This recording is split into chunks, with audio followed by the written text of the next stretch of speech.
Gak banyak kreator yang berani mengumumkan keputusan besar di puncak karier.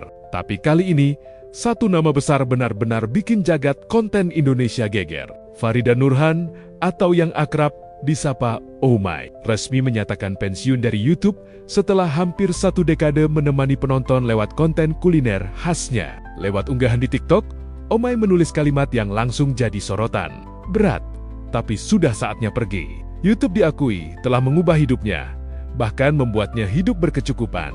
Namun, perjalanan itu kini ia anggap selesai. Keputusan ini makin bikin heboh karena diiringi kabar lain yang tak kalah mengejutkan. Kanal YouTube Farida Nurhan disebut akan dilepas dengan harga fantastis, mencapai 10 miliar rupiah.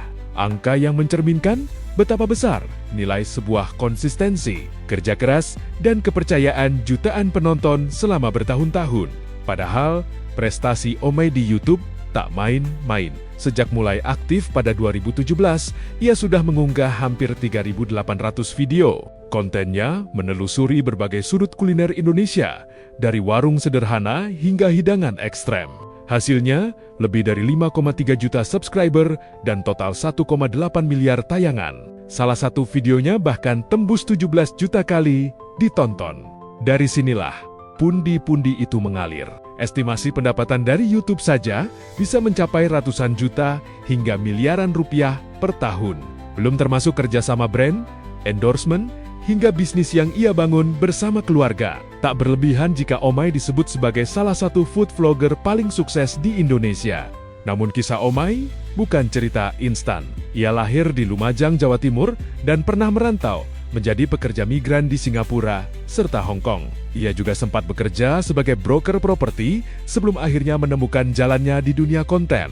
Semua pengalaman itu membentuk karakter pantang menyerah yang kini dikenal publik.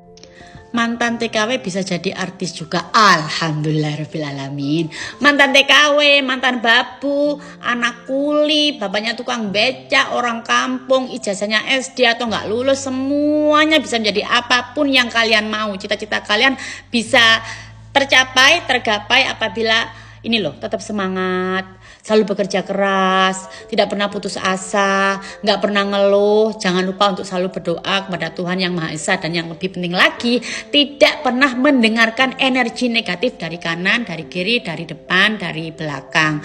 Tapi kalau menurut Omay pribadi ya, Farida Nurhan itu bukan artis. Terus terang aja, aku bukan artis. Omay sangat ngerti sendiri, karena di pandangan Omay, artis itu jam terbangnya sudah yang tinggi banget gitu loh. Sudah seliuran di TV, habis itu cantik, ganteng, selalu berpakaian rapi, cerdas, smart. Itu menurut Omay artis ya. Tapi kalau Farida Nurhan ya, apa ya, kayak gini.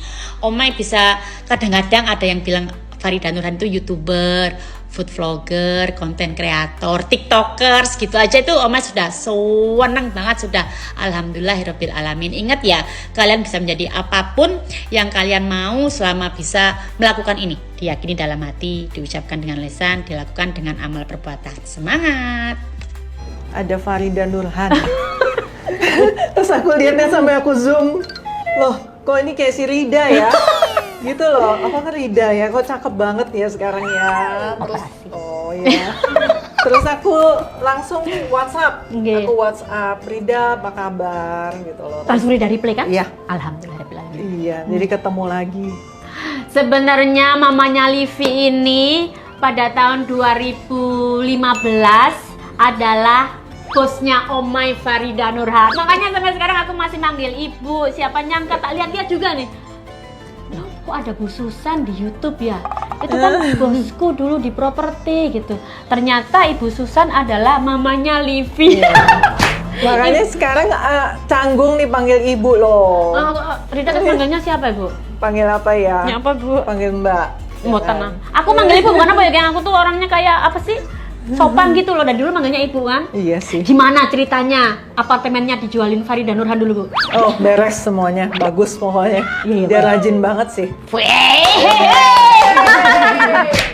Meski meninggalkan YouTube, Omay tidak berhenti berkarya. Ia justru memantapkan langkah ke TikTok Live. Alasannya sederhana, ingin format yang lebih segar, interaktif, dan dekat dengan penonton. Bahkan, ia menargetkan ribuan video live sebagai pencapaian pribadi.